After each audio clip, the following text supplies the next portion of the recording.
Hello friends, welcome to my channel. দেশ এবং দেশের বাইরে থেকে যারা আজকে আমার ভিডিওটি কন্টিনিউ করেছেন প্রত্যেককে gardener TRIPS with Kamal YouTube চ্যানেলে স্বাগতম। তো ফ্রেন্ডস, আজকে আমি আলোচনা করব লিচু গাছের কচি পাতা আসা এবং কচি পাতা আসলে গাছকে কিভাবে পরিচর্যা করতে হবে সেই বিষয়ে। ফ্রেন্ডস, এই সময় লিচু গাছে প্রচুর পরিমাণ ফলন হয়েছে, কিন্তু আপনার ছাদ বাগানে থাকা যে সমস্ত গাছে এখনও পর্যন্ত ফলন পাননি, সেটি বয়সজনিত কারণে হোক আর বিভিন্ন কারণে হোক, তো সেই সমস্ত লিচু গাছকে এবছরের জন্য আর ফল পাবেন না। এই সমস্ত লিচু গাছকে প্রচুর পরিমাণ বাড়িয়ে নিতে, হৃষ্টপুষ্ট করতে, স্বাস্থ্যবান করতে এই সময় আপনাকে বিশেষ কতগুলো পদক্ষেপ নিতে হবে। তো ফ্রেন্ডস, এই পদক্ষেপ, কিভাবে এই পদক্ষেপ নেবেন, কিভাবে পরিচর্যা করবেন, পাশাপাশি এই সময় গাছের কচি পাতা আসছে, এই কচি পাতাগুলোকে কিভাবে পরিচর্যা করবেন, তাই নিয়ে থাকছে আজকের ভিডিওটি মনোযোগ সহকারে ধৈর্য নিয়ে দেখতে থাকুন। রসালো ফলের মধ্যে জনপ্রিয় একটি এবং মিষ্টতার মধ্যে সেরা একটি ফল হচ্ছে লিচু। ছাদ বাগানে আপনার কালেকশানে বিভিন্ন ধরনের ফল থাকলেও একটি লিচু ফল যেন আপনার ছাদ বাগানকে অপূর্ণতা করে রাখে। তাই আপনার ছাদ বাগানে যদি একটা লিচু গাছ থাকে, সেই গাছের সঠিক পরিচর্যা করার দায়িত্ব আপনার নিজের। তো ফ্রেন্ডস, এই সময় আপনার ছাদ বাগানে যে লিচু গাছগুলোর প্রচুর পরিমাণ ফলন এসেছে বা যে সমস্ত গাছে প্রচুর ফলন আসেনি, সেই সমস্ত লিচু গাছে পরিচর্যা করতে হবে। পাশাপাশি এই সময় যে লিচু গাছে প্রচুর পরিমাণ দেখুন কচি পাতা আসে, এই কচি পাতা আসলে কিন্তু গাছের সেই সময় বিভিন্ন ধরনের সমস্যা হতে পারে। তো কী সমস্যা হতে পারে? এই সময় গাছে বিভিন্ন ধরনের ফাঙ্গাস, কীট পতঙ্গর বিভিন্ন ধরনের আক্রমণ হতে পারে, গাছে বিভিন্ন ধরনের সমস্যা, ঘাটতি, নিউট্রিয়েন্টের ঘাটতি হতে পারে। তো এই ঘাটতি, নিউট্রিয়েন্টের ঘাটতি, পাশাপাশি কীটপতঙ্গ, ফাঙ্গাসের আক্রমণ যাতে না হয় সেই জন্য আপনাকে বিশেষ ব্যবস্থা নিতে হবে। সর্বপ্রথম বলি গাছের এই সময় খাবারের ব্যবস্থা। ফ্রেন্ডস, এই সময় গাছটাকে বাড়িয়ে তুলতে হবে, সেটি ভিডিওর প্রথমেই আমি বলেছি। তাই এই সময় আপনাকে কিছু ভারী মিশ্র খাবার দিতে হবে।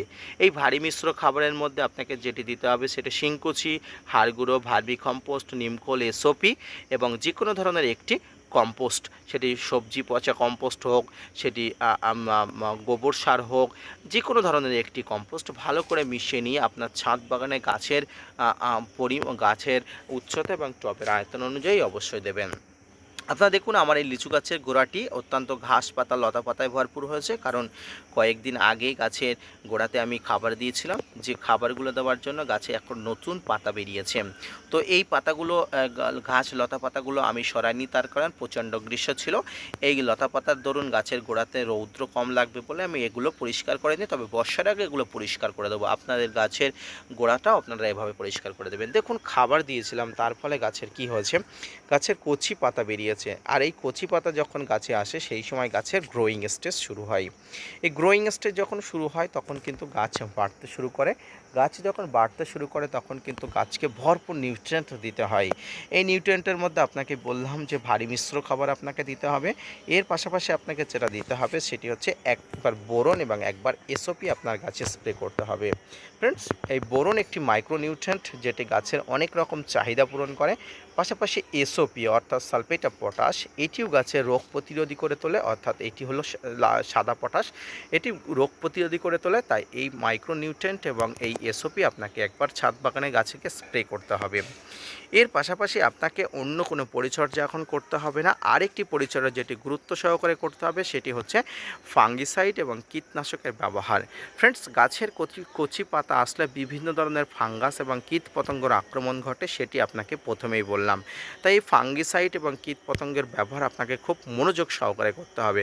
গাছে যখন কচি পাতা আসে, এই কচি পাতা আসার সময় আপনাকে ইমিডাক্লোপিড গ্রুপের বা প্রোপেক সুপার জাতীয় যে কোনো ধরনের কীটনাশক আপনাকে গাছে দিতে হবে। আপনারা যদি জৈবিকভাবে গাছে এই কীটনাশক দিতে চান, তাহলে আপনাকে কাকা পেস্টিসাইড ব্যবহার করতে পারেন, বা আপনারা জৈবিকভাবে যদি নিম তেল ব্যবহার করতে পারেন, তাহলে কিন্তু আপনার ছাদ বাগান সুস্থ থাকবে।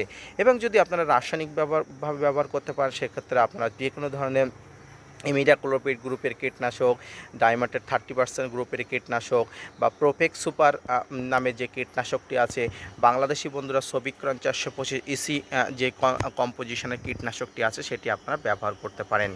এরপরে আসি বিভিন্ন পরিমাণ ফাঙ্গিসাইডের ব্যবহার। ফ্রেন্ডস, কীটনাশক এবং ফাঙ্গিসাইড উভয় একসঙ্গে আপনাকে ব্যবহার করতে হবে, সেটি আপনারা একসঙ্গে মিক্স করে করুন বা আলাদা আলাদা করুন করতে হবে। কারণ এই সময় গাছের কচি পাতাতে ফাঙ্গাসের আক্রমণ ঘটতে পারে, আর ফাঙ্গাসের আক্রমণ ঘটলে কিন্তু গাছের বিভিন্ন ধরনের সমস্যা হয়, গাছের গ্রোথ বন্ধ হয়ে যায়, গাছের পাতাগুলো কুঁকড়ে যায়, দুমড়ে যায়, ধনুকের মতো হয়ে যায়, বিভিন্ন ধরনের সমস্যা হয়ে যায়।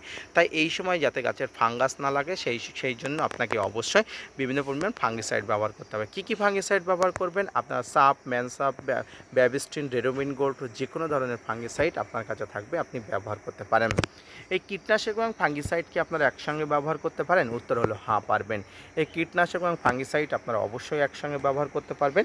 এটি অন্তত 10 দিন বাদে বাদে আপনার ছাদ বাগানের সমস্ত গাছে যে গাছগুলোকে কচি পাতা আসে সেই গাছগুলোকে আপনারা খুব সুন্দর করে স্প্রে করতে পারেন। তাহলে দেখবেন আপনার ছাদ বাগানের সমস্ত গাছগুলো সুস্থ সবলভাবে বেড়ে উঠবে।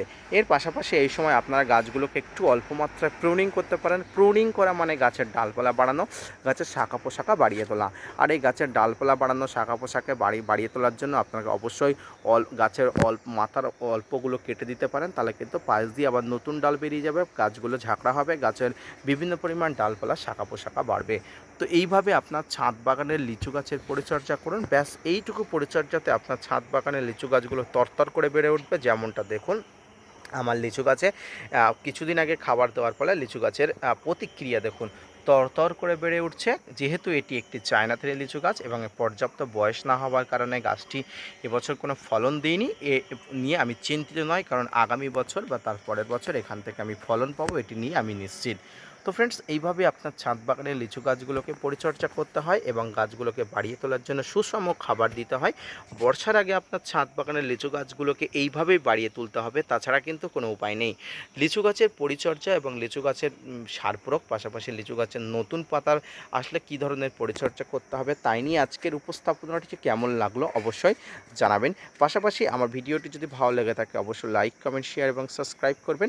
আপনার জন্য প্রতিনিয়ত তথ্য নিয়ে ভিডিও বানায়, আপনারা যদি মোটিভেট করেন, ভিডিও বানাতে আগ্রহী হই এবং নতুন নতুন ভিডিও বানাতে উৎসাহী হয়। তো ফ্রেন্ডস, ছাদ বাগানের সমস্ত ছাদ বাগানীদের কথা ভেবে, বিশেষ করে নতুন বাগানীদের কথা ভেবে আপনাদের জন্য একটি হোয়াটসঅ্যাপ গ্রুপ খুলেছে। আপনারা যদি আমার হোয়াটসঅ্যাপ গ্রুপে যোগদান হয়ে যেতে পারেন, তাহলে আমার কমিউনিটি পোস্টে যেতে পারেন, সেখান থেকে আমার হোয়াটসঅ্যাপ গ্রুপের লিঙ্ক দেওয়া আছে। আপনারা সেই হোয়াটসঅ্যাপ গ্রুপের লিঙ্কে ক্লিক করে সোজা আমার হোয়াটসঅ্যাপ গ্রুপে চলে আসতে পারেন। আপনাদের যাবতীয় সমস্যা, প্রশ্ন, ছবি সব কিছুই আমার হোয়াটসঅ্যাপ গ্রুপে পাঠাতে পারেন। আপনাদের এক নিমিষে আপনার সমস্ত প্রশ্নের উত্তর পেয়ে যাবেন। তো ফ্রেন্ডস, এইভাবে লিচু গাছকে পরিচর্যা করুন। যে সমস্ত ছাদ বাগানীদের বন্ধুদের গাছে লিচু আছে, সেই সমস্ত লিচু ফলগুলো হারভেস্ট করার পরে ঠিক যেমনভাবে বললাম তেমনভাবে পরিচর্যা করতে হবে। কারণ ফল পেড়ে নেওয়ার পরে গাছ একটি স্টেজের মধ্যে থাকে, এই সময় গাছগুলোকে প্রচুর পরিমাণ খাবার দিতে হবে বাড়িয়ে নেওয়ার জন্য। পাশাপাশি আগামী সিজনের জন্য গাছগুলোকে উপযুক্ত শক্তি সামর্থ্য করে তোলার জন্য ঠিক যেমনভাবে বললাম, যেমনভাবে ডিরেকশন দিলাম, ঠিক তেমনভাবে পরিচর্যা করবেন। তো ফ্রেন্ডস, আজকের ভিডিওটি এই পর্যন্ত। মনোযোগ সহকারে ধৈর্য নিয়ে দেখার জন্য আপনাকে অনেক অনেক ধন্যবাদ। ফিরে আসছি নতুন কোনো ভিডিও নিয়ে, ততক্ষণ সুস্থ থাকবেন, ভালো থাকবেন। ধন্যবাদ।